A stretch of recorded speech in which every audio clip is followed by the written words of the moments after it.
Surat yang ke-38.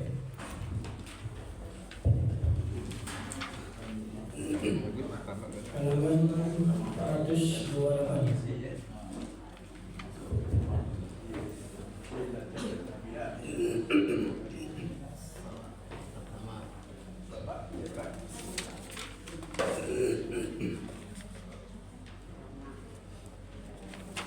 تقبل الله منا ومنكم تقبل يا كريم. أعوذ بالله من الشيطان الرجيم. بسم الله الرحمن الرحيم. الحمد لله الذي له ما في السماوات وما في الأرض وله الحمد في الآخرة وهو الحكيم الخبير.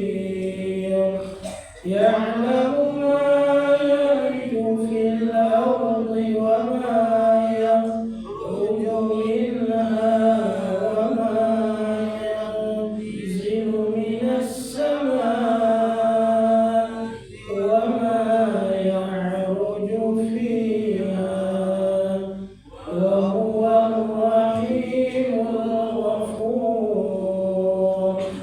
وقال الذين كفروا لا تأتينا الساعة قل بلى وربي لتأتينكم عالم الغيب لا يعزب عنه مثقال ذرة في السماوات ولا في الأرض ولا أصغر من ذلك ولا أكبر إلا في كتاب مبين. ليجزي الذين آمنوا وعملوا الصالحات أولئك لهم مغفرة ورزق كريم. والذين سعوا في آياتنا معاجزين أولئك لهم عذاب من رجز أليم.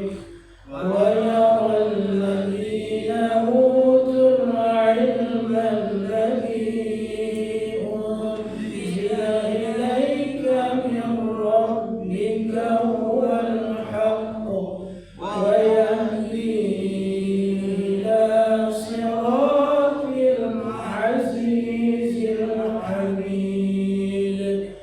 وقال الذين كفروا هل ندلكم على رجل ينبئكم إذا مزقتم كل ممزق إنكم لفي خلق جديد. أفترى على الله كذبا أم به جنة بل الذين لا يؤمنون بالآخرة في العذاب والضلال البعيد. أفلم يروا إلى ما بين أيديهم وما خلفهم من السماء والأرض إن نشأ نخسف بهم الأرض أو نسقط عليهم كسفا من السماء إن في ذلك لآية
هم من عذاب السعير يعملون له ما يشاء من محاريب وتماثيل وجفان كالجواب وقدور الراسيات يعملون آل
العالمين.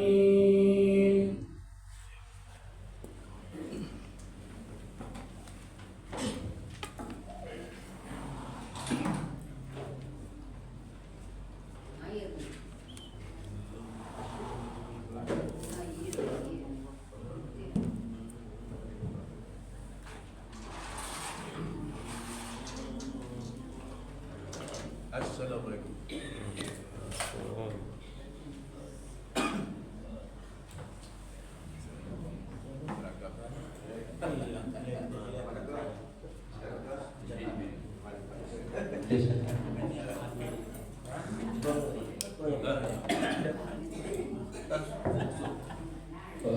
Assalamualaikum warahmatullahi wabarakatuh. Waalaikumsalam warahmatullahi Bapak Ibu, wabarakatuh. pagi ini tausiah akan diberikan oleh Ustaz kita Randa Bastian SAG. Dan nanti malam jangan lupa kita tahun baru Islam 1 Muharram bersama Ustaz Mulyadi Kati Marajo dengan bahasa Minang. Itu mari kita bersama-sama nanti malam setelah sholat Isya. Benar Ustaz, silakan. Bismillahirrahmanirrahim. Assalamualaikum warahmatullahi wabarakatuh. Waalaikumsalam warahmatullahi wabarakatuh. Alhamdulillahi rabbil alamin. Wassalatu wassalamu ala asyrafil anbiya'i wal mursalin wa ala alihi wa sahbihi ajma'in. Allahumma salli ala sayyidina Muhammad wa ala ali sayyidina Muhammad. فيا أيها الحاضرون اتقوا الله حق تقاته ولا تموتن إلا وأنتم مسلمون.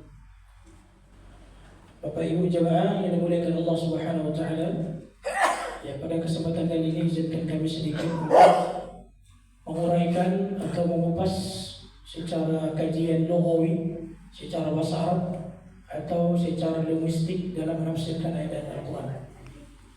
Yang pertama yang kami hormati barisan pengurus Musyawarah Thayyibah, yakni Bapak Ketua kita, kemudian Bapak Wakil, seluruhnya pada barisan orang tua kami, jemaah tetap atau seluruh yang hadir pada kesempatan hari ini, pada pagi hari ini, insyaallah kita semua dalam keridhaan Allah Subhanahu wa taala. Kenapa saya sebut demikian? Karena salah satu kemuliaan, salah satu derajat yang mulia di sisi Allah mereka yang melangkahkan kaki mereka dengan ikhlas untuk melaksanakan salat subuh. Karena dalam Al-Quran diterangkan salat subuh adalah salat yang disaksikan oleh para malaikat Allah Subhanahu wa taala. Innal Qur'an al-fajri kana mashhudan. Sesungguhnya salat subuh itu disaksikan oleh para malaikat Allah. Bapak Ibu yang dimuliakan Allah, karena waktu kita sangat sedikit sekali dan dalam kajian tafsir tidak cukup hanya mengandalkan waktu 5 menit, 10 menit, 30 menit, bahkan 1 jam untuk menguraikan, mengeluarkan makna, mengupas dari isi-isi kandungan ayat-ayat Al-Quran.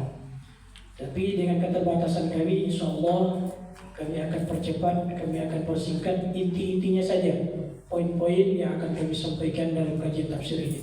Sekarang itu hari tahun baru. Oh, hari tahun baru. Insyaallah kita kupas secara tuntas. Ya, Bapak Ibu yang dimuliakan Allah Subhanahu wa taala. Pada kajian subuh ini insyaallah kami akan mengkaji, sama-sama kita kaji bagaimana tafsir ayat 90 surat An-Nahl. Mungkin bisa dicek Bapak Ibu sekalian dalam Al-Quran, surat An-Nahl ayat 90. Ayat ini kok acok mana disampaikan para khotib-khotib kita, para dai-dai kita, ulama-ulama kita ketika menyampaikan khutbah Jumat. Terutama nanti, ini biasa familiar sekali untuk menyampaikan ayat ini. Ada apa dengan ayat itu? Kenapa disampaikan? Itu pertanyaan besarnya. Allah Subhanahu wa taala berfirman, kita berpaling-paling aja. A'udzu billahi minasy syaithanir rajim. Bismillahirrahmanirrahim. Innallaha ya'muru bil 'adli wal ihsan وإيتاء ذي القربى وينهى عن الفحشاء والمنكر والبغي يعظكم لعلكم تذكرون. Yang sekira-kira artinya, Innallaha ya'muru bil 'adli wal ihsan. Sesungguhnya Allah memerintahkan kamu berlaku adil dan berbuat ihsan serta pemberian kepada kaum kerabat. Wa yanha 'anil fahsya'i wal munkari wal baghi. Dan Allah melarang kamu dalam melakukan perbuatan fahsya, keji, munkar dan aniaya. Ya'idukum la'allakum tadhakkarun. Dia memberi pengajaran kepada kamu agar kamu dapat selalu mengambil pengajaran. Bapak Ibu yang dimuliakan Allah, pada ayat ini dikatakan para ulama tafsir, salah seorang mufassirnya yang menjelaskan bahwa salah satu ayat Al-Quran yang sangat komprehensif, yang sangat mendalam dalam kajian Al-Quran, yang berisi perintah dan larangan Allah inilah, yakni An-Nahl ayat 90. Baca ulama itu ibarat syajaratul ilm, pohonnya ilmu. Kenapa? Karena dalamnya makna-makna atau istilah-istilah yang digunakan Allah dalam ayat ini. Kita kaji satu persatu. Allah mengawali katanya dengan kata inna. Bapak Ibu sekalian, dalam bahasa Arab, inna ini termasuk salah satu huruf. Harfun apa? Harfun taukid. Dalam bahasa Arab setidaknya dalam Al-Quran digunakan ada 7 harfun. Ada 7 huruf-huruf taukid. Maknanya apa? Sebagai ketegasan bahwa pernyataan ini benar-benar pasti, benar-benar memiliki keadaan yang luar biasa. Salah satunya adalah inna. Kemudian apa lagi? Yang pertama inna.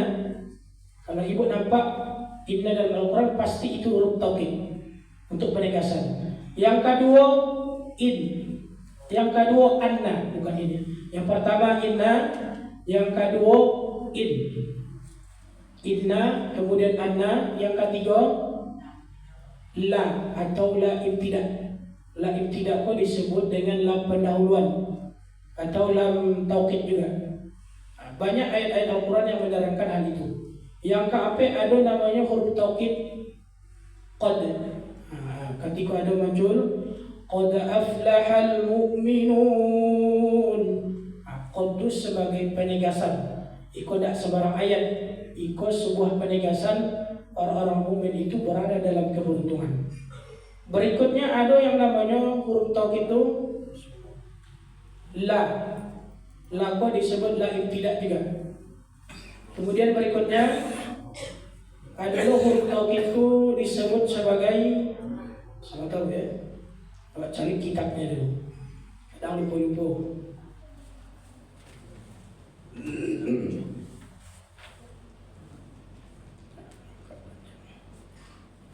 Intinya apa? Dalam ayat Ikoko menggunakan salah satu huruf taukid yang memberikan penegasan iko salah satu perintah yang harus diperhatikan oleh seseorang individu, khususnya umat Islam.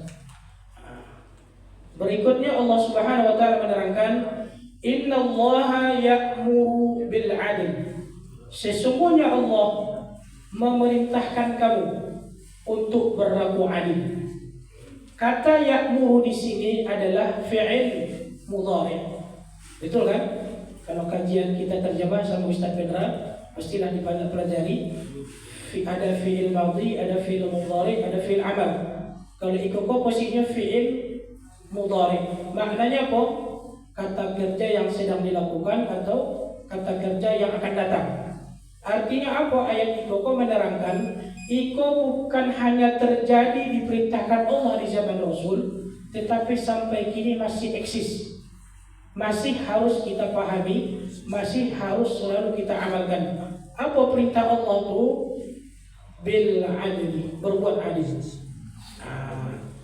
Mungkin sekedar bahasa agak terasa mudah dipahami adil, tetapi para uraian-uraian ulama tafsir dalam kitab-kitab mereka Ada ulama Imam At-Tabari dengan Jami' Bayan fi tafsir Al-Qur'annya. Ada tafsir Al-Azhar dengan karya Buya Hamka. Ada tafsir Al-Misbah karya Profesor Qurasyah. Ada tafsir Al-Munir karya Wahbah Az-Zuli dari Damaskus. Mereka menafsirkan al-adlu adalah huwa fi'lul kulli mu'ridin min aqadi wa syar'i. Apa yang dimaksud adil adalah melakukan segala yang diperlukan berupa akidah dan syariah. Kemudian wa ada'ul amanati, menunaikan amanah. Kemudian wa tarkuz zulmi, meninggalkan kezaliman. Kemudian wal insafu, berlaku objektif, ada kesadaran. Berikutnya wa i'ta'ul haqqi li sahibihi wa ammal ihsanu. Ini yang nanti. Kemudian yang dimaksud dengan al-adil adalah memberikan hak kepada yang berhak mendapatkannya. Simpelnya menempatkan sesuatu pada tempatnya. Sungguh luar biasa, sungguh panjang lebar mungkin. Ini tidak mampu kami untuk menerangkan secara panjang. Kenapa? Karena keterbatasan kami untuk menerangkan, menguraikannya. Intinya saja yang kami sampaikan, al-adil di sini adalah menjalankan perintah Allah dengan sebaik-baiknya, yakni melaksanakan keteguhan iman di dalam hati, melaksanakan syariatnya, kemudian memposisikan diri awak sebagai diri yang tidak terzolimi orang lain. Artinya menempatkan sesuatu pada tempatnya. Ada hak orang lain, agi haknya secara haknya. Jangan kurangi hak orang lain, padahal itu perintah Allah. Di situ letak adil ini.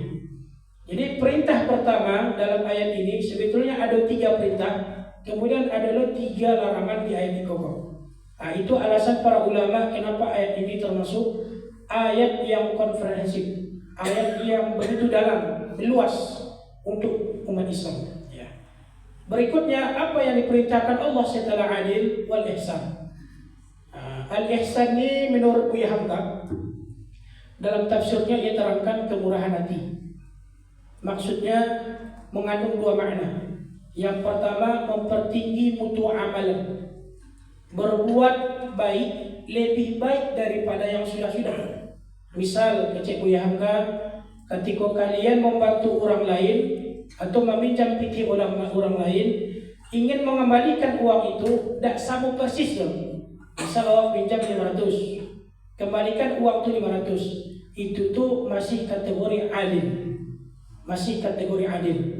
Tetapi ihsan ini di atas adil. Awak mengulangkan pitih yang 500 tadi itu lebih dari 500.000, tapi dengan cara ini sebagai sebuah imbalan saja, tidak masalah riba.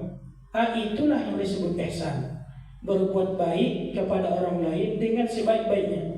Itulah ihsan. Makna ihsan kata mufassir dalam kitab-kitab mereka setelah kami baca, itu setidaknya ada 2 konteks. Yang pertama, kita berbuat ihsan untuk orang lain. Itulah yang tadi, menolong orang lain, membantu segala macam, atau berbuat ihsan untuk diri sendiri. Kemudian konteks yang kedua adalah berbuat ihsan kepada Allah. Ada salah satu hadis Nabi SAW yang lahajak awak dengar, lahajak disampaikan kalau ustaz para da'i, ketikalah sampai awak ke derajat itu tuh, itulah ibadah kecil Profesor Qurasyah yang luar biasa, puncak dari amal ibadah. Apa itu al-ihsan? Kecil Nabi dalam hadis yang diriwayatkan oleh Umar bin Khattab atau disebut sebagai hadis Jibril, al-ihsan huwa an ta'budallaha ka'annaka tarahu fa in lam takun tarahu fa innahu yaraka. Ihsan itu adalah engkau menyembah Allah seakan-akan engkau melihatnya. Fa in lam takun taraha, jika engkau tidak mampu melihatnya, fa innahu yaraka, sesungguhnya dia melihat engkau. Ini Bapak Ibu, sebagai kapasitas kami yang kecil, tidak akan sanggup kami menerangkan hadis itu. Kalau diminta pertanyaan iko atau jawaban iko ke orang-orang modern pun tidak akan sanggup. Tapi kalau diminta iko penjelasannya kepada orang-orang yang di bidang tasawuf, di bidang-bidang kesucian jiwa, iko panjang lebar. Bagaimana merealisasikan, bagaimana mengaplikasikan ke diri awak bahwa segala tindakan awak dicari oleh Allah. Kalau lupa awak ikut tidak dicari Allah, ada perasaan setidaknya ia mencari awak. Seakan engkau menyembah Allah, seakan engkau melihatnya. Ketika takbir Allahu Akbar, pikiranlah ke mana-mana. Itu adalah masuk pada kategori ihsan lain. Itu intinya. Al-ihsan ada dua makna. Berbuat ihsan kepada orang lain. Boleh tadi konsepnya, teorinya, orang berbuat baik normal seperti itu, awak membalik. Orang berbuat jahat ke awak, jangan balik lagi dengan kejahatan. Itu bukan ihsan namanya. Meskipun orang lain berbuat kejahatan, segala macam apa kejahatannya, balas dengan kebaikan. Itu yang dimaksud dengan al-ihsan. Konteks yang kedua berhubungan dengan Allah. Itu berhubungan dengan riyadhah, berhubungan dengan pemaknaan jiwa terhadap pengamalan dalam agama Islam. Seakan-akan dia beramal dilihat Allah, seakan-akan dia dilihat oleh Allah Subhanahu wa taala. Bapak Ibu yang dimuliakan Allah, kemudian perintah yang ketiga yang diperintahkan Allah dalam ayat ini adalah wa ita'idil qurba, memberikan sedekah, istilah simpelnya, kepada karib kerabat atau orang-orang dekat. Banyak kalau ada saudara-saudara yang kurang mampu atau ada bantuan inyo, diutamakan untuk membantu orang itu. Tapi kalau menurut Imam At-Tabari dalam kitabnya menerangkan wa ita'idil qurbakum, maknanya menyambung silaturahmi. Awak yang bersaudara-saudara, hilangkan perputusan persaudaraan, sambung silaturahmi. Itulah untuk menyambung persaudaraan yang disampaikan Allah dalam ayat ini. Tiga perintah Allah yang disampaikan dalam ayat ini. Kemudian adalah tiga larangan Allah yang disampaikan ini. Setelah perintah, kemudian larangan dengan lafaz wa yanha 'anil fahsya'i wal munkar wal baghi, dan mencegah kamu dan melarang kamu dari berbuat fahsya. Fahsya dalam pengertian Indonesia simpel, perbuatan keji. Apa yang dimaksud perbuatan keji itu, Bapak? Kan biasa inna salata tanha 'anil fahsya'i wal munkar. Salat itu mencegah perbuatan keji dan munkar. Ikolah pernah sampaikan maknanya ketika bacaan Al-Quran yang tadi inna salata tanha itu. Tapi itu masih penyampaian ijmal. Dalam metode tafsir disebut global, ijmal. Ada tafsir yang uraiannya panjang lebar sekali, itu disebut metodenya metode tahlili. Ada tafsir yang disebut hanya sekedarnya saja, umum-umumnya saja, itu disebut dengan metode ijmali. Ada model tafsir Buya Hamkago, ketika tafsirkan ayat langsung realitaskan pada masyarakat Minang. Itu diistilahkan dengan tafsir adabi ijtimai dalam kajian tafsir. Agak lebar banget. Fahsya iko yang dimaksud adalah dosa-dosa yang merusak pergaulan. Kalau simpelnya yang berbau hawa nafsu, kejiko yang merusak hawa nafsu, yang merusak akal, itu disebut sebagai fahsya. Kalau dalam Al-Quran setiap kali mengucapkan kata fahsya, setidaknya dalam Al-Quran diulang 24 kali, Pak. Salah cek dalam kitab yang dikecek Ustaz Anggi itu adalah kitab lewat. Kitab Mu'jam Mufaras. Itu disebutkan kata fahsya sebanyak 24 kali. Kata fahsya sebanyak 7 kali. Sebetulnya banyak derivasinya, banyak bentuk-bentuknya. Ada fahisyah, ada fahsya, ada yang lain-lainnya. Yang makna itu tadi berbau perbuatan-perbuatan yang mengandung syahwat. Contohnya zina, contohnya membuka aurat, menentangkan hawa nafsu itu. Ditinggalkan. Wa yanha 'anil fahsya. larangan untuk meninggalkan fahsya. Kemudian yang kedua adalah wal munkar. Iko apa yang dimaksud dengan munkar? Yang dimaksud dengan munkar adalah segala perbuatan-perbuatan yang melanggar syariat sekaligus merugikan orang banyak. Salah satunya tidak puasa, tidak sholat, itu yang dimaksud wal munkar. Kemudian merugikan orang lain, mencuri, mengusik tetangga, itu termasuk perbuatan munkar. Kemudian yang terakhir setelah wal munkar wal bagh, melakukan aniaya.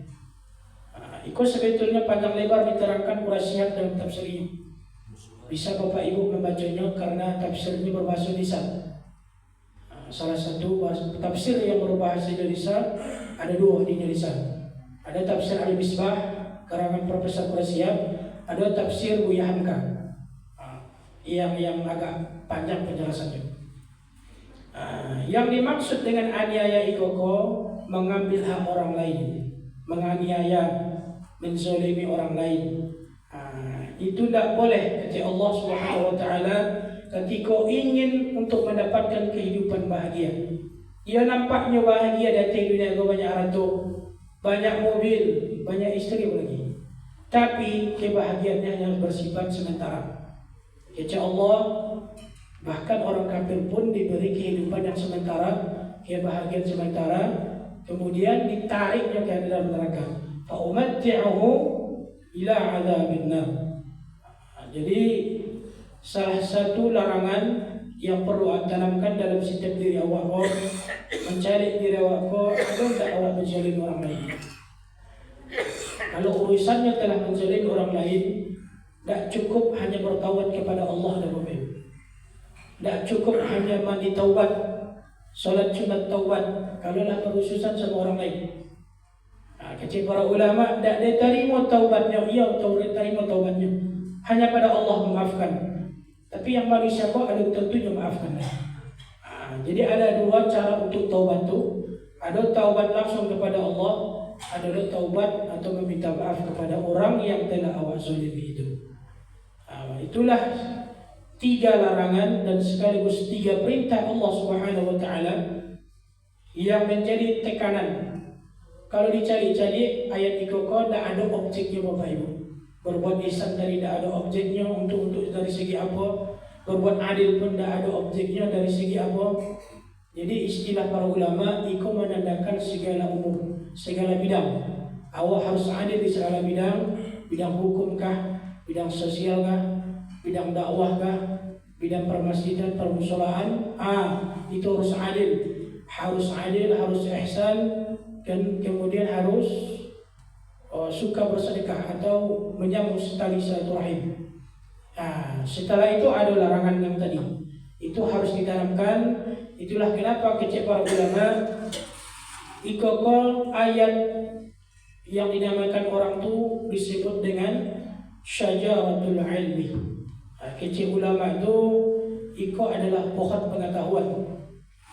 Kemudian yang selanjutnya Bapak Ibu, yang terakhir, apa alasan para khatib menyampaikan iko di khutbah terakhir ini? Iko ada kisahnya Bapak Ibu, ada riwayatnya. Ketika zaman dinasti Umayyah, ketika zaman Ali bin Abi Thalib, pendukung Ali dengan Bani Umayyah berperang. Ketika itu setelah wafatnya Nabi untuk mendapatkan posisi pemerintahan. Mananglah orang Bani Umayyah.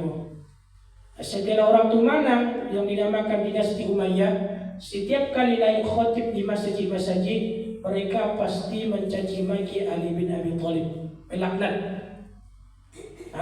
Setelah itu, setelah berganti generasi, ada namanya Khalifah Bani Umayyah, namanya Umar bin Abdul Aziz. Iko salah satu khalifah pemimpin yang bijaksana, yang adil.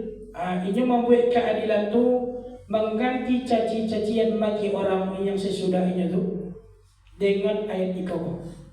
Jadi sebetulnya usulan Khalifah Umar bin Abdul Aziz lah yang menyampaikan di khatib-khatib Jumat untuk menutup khutbah mereka dengan ayat Iko. Karena apa? Itu salah satu perintah kepada seorang pemimpin untuk berbuat adil untuk seluruh apa-apa yang ia pimpin.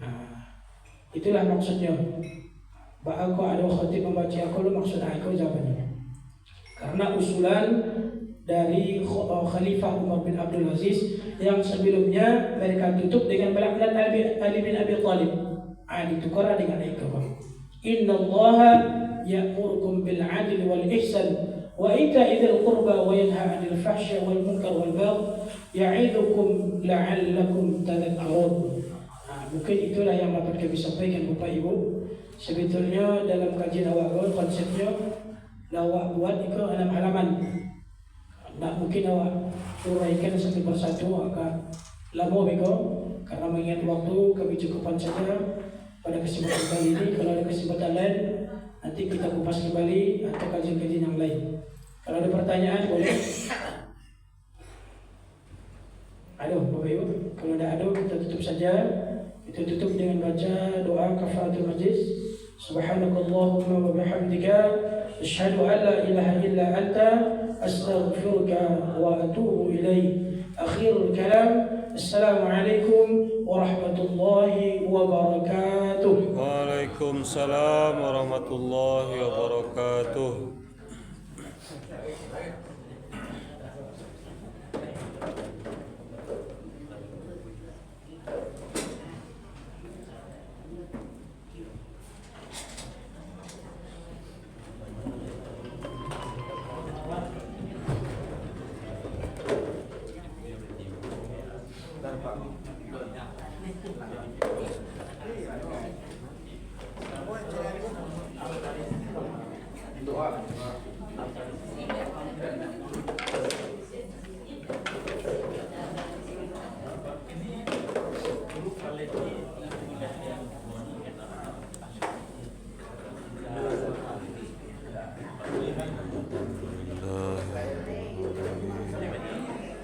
Assalamualaikum warahmatullahi wabarakatuh. Salam Palestina merdeka, amin ya rabbal alamin.